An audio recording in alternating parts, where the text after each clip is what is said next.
अक्कलकोट येथील ग्रामीण रुग्णालय या ठिकाणी 12 मे जागतिक परिचारिका दिनानिमित्त ग्रामीण रुग्णालय अक्कलकोट येथे सर्व परिचारिकांचा सत्कार रिपाई तालुका अक्कलकोट नगर परिषदेचे आरोग्य सभापती नगरसेवक अविनाश मडीखांबे व राष्ट्रीय समाज पक्षाचे अक्कलकोट तालुका अध्यक्ष दत्तात्रय माडकर यांच्या वतीने करण्यात आला।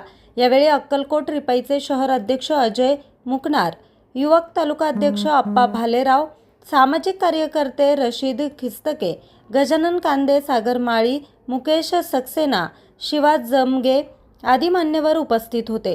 प्रथमतः आद्य परिचारिका फ्लॉरेन्स नाइटिंगेल यांच्या प्रतिमेचं पूजन करण्यात आलं।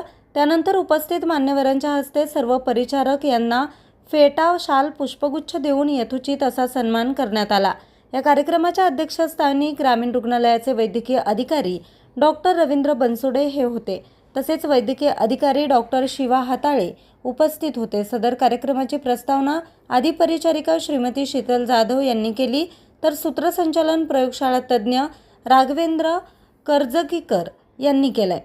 सदर कार्यक्रमामध्ये श्रीमती शीतल जाधव, श्रीमती चिंचुरे, श्रीमती फडतरे, श्रीमती क्षीरसागर, श्रीमती फुलसुंगीकर, श्रीमती पायल नवगिरे, श्रीमती ओव्हळ, ब्रदर खंदारे, श्रीमती कोरे, श्रीमती वर्दे, श्रीमती वाघमारे या परिचारिकांचा फेटे बांधून त्यांच्या कार्याचा सन्मान करण्यात आला।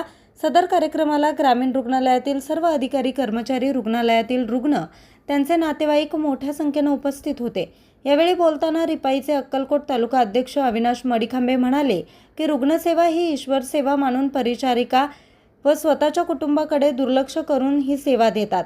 कोरोनाच्या काळात जगावर दुःखाचे संकट ओढवलं असताना आपल्या स्वतःचा जीव धोक्यात घालून रुग्णांना वाचवण्यासाठी अहोरात्र रुग्णालयात सेवा देण्याचं काम त्यांनी केलं। आपण डॉक्टरांना देव मानतो, पण डॉक्टर त्यांच्या इतकं योगदान परिचारक हे देतात। माणसाच्या आयुष्यात जन्म घेताना आणि मृत्यूच्या अखेरच्या क्षणी सेवा देणारी ही परिचारिका असते, म्हणून परिचारिका यांचं महत्त्व अनन्यसाधारण आहे। न्यूज रिपोर्टर अशफाक मुल्ला, आज 24 तास, अक्कलकोट।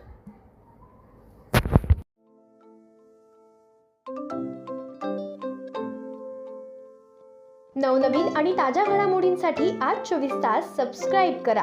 त्याचबरोबर बेल आयकॉनवर क्लिक करा आणि मिळवा आमच्या बातम्यांच्या नोटिफिकेशन्स। तसेच आज 24 तासची प्रत्येक बातमी आपल्याला कशी वाटली हे कळवा, लाईक करून, कमेंट करून आणि आमच्या बातम्या शेअर सुद्धा करा।